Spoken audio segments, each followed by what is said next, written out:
Mojang surely listened to the community or had the most popular ideas planned all along, cause the new Minecraft 26.2 Snapshot 5 adds both geysers and explosive sulfur cubes. Let's check it out. Good now, my name is MagentaLewi and welcome to another Minecraft update video. If you don't want to miss out on any essential updates to Minecraft, but don't want to waste your time on videos about bug fixes and code changes in every single snapshot, subscribing to my channel is the perfect way to only get the news worth knowing, and it also helps a small YouTuber grow. Before we get into the new features of Snapshot 5, I'd quickly like to mention the main features of Snapshot 4 that wasn't big enough to get covered by itself. We got some new languages, including Swiss,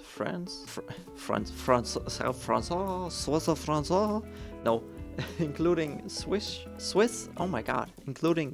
French, and Kuwash, which I'm pretty sure is this one. Ocelots, piglins, and the sulfur cube can now all spawn in peaceful mode.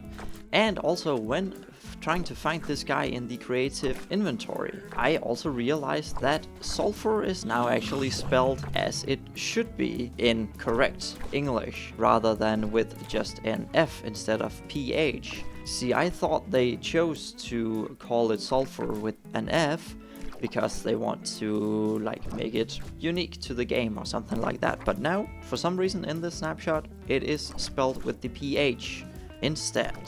Speaking of the sulfur cube, their texture got updated a little bit. The outer texture, like the thin, almost see-through layer here, was changed a little bit, and that has mainly changed the eyes, so they are a bit cuter now, and not as bland and blank as before. And finally, granite and tuff will now generate in sulfur caves, and as you can see here, granite will mostly be in between sulfur and cinnabar, while tuff will spawn on the outskirts of these new blocks. Before we get into the new features of Snapshot 5, I'd just like to remind you that I've become an official YouTube partner after years of work on this channel. So if you'd like to donate a small amount that will go straight back into more video production, you can become a member of the channel and also get tons of perks. Joining my Discord community is also a free shortcut to support my channel and always be notified of new content. Back to the video. For the first new feature of Snapshot 5, we now know why magma blocks usually were a part of the middle of the sulfur springs. From now on, potent sulfurs will create a geyser. Perfect timing when placed under 1 to 4 water source blocks and right above a magma block. At a semi-random frequency, a burst of water particles will shoot from the geyser, pushing all entities upwards. Let's see if we can catch that. Whee! Yeah, there we go. The frequency, duration, and size of the geyser is based on the number of water source blocks above the potent sulfur, with the maximum of 4 water source blocks creating the biggest and longest lasting but also rarest water burst.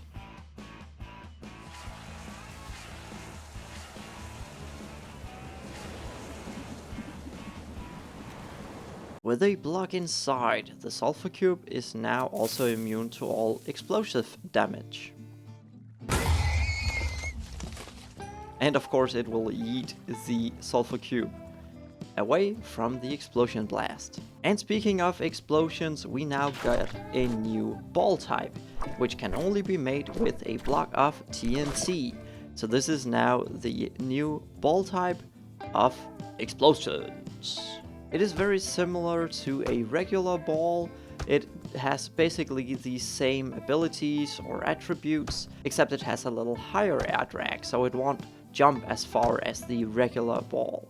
But otherwise, it's the same as the regular football. And the cool thing about these ones are that they can be activated by redstone, fire sources like flint and steel, or nearby explosions. So let's just test that out a bit. You can then activate it and hit it a little bit, and then And as you saw there, it has a slightly higher delay before exploding than regular TNT. So they are a bit slower, but you can actually punch it around. And as you just saw there, it goes this far when it's not primed, but then when we prime it, oh yeah, it jumps just as far. So you can actually yeet the TNT after it's been primed, which is super fun. And now let's try activating them together, because it takes 6 seconds before the primed Sulfur Cube TNT explosive ball type will explode. But when it is primed by nearby explosions, it will explode after only 0.75 seconds or up to 3 seconds. So in between those numbers. So let's have a look at that. Yeah, and that almost exploded immediately. So there's definitely some game here where you prime the TNT and then you have a fight against each other to like push it away before it explodes you or something. That's super fun. And as you can see, even though the Sulfur Cube dies, it does not spawn 2 smaller slimes. Sorry, cubes.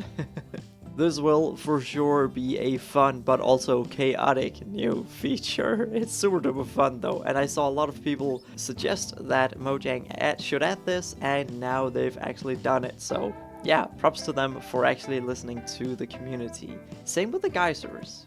And with that, this was everything we know about Minecraft 26.2 so far. I hope you found this video useful, and if you did, then please do leave a like, subscribe if you haven't done so already, and maybe even become a member of the channel to support more video production. With all that out of the way, thank you so much for watching, and I'll see you next time.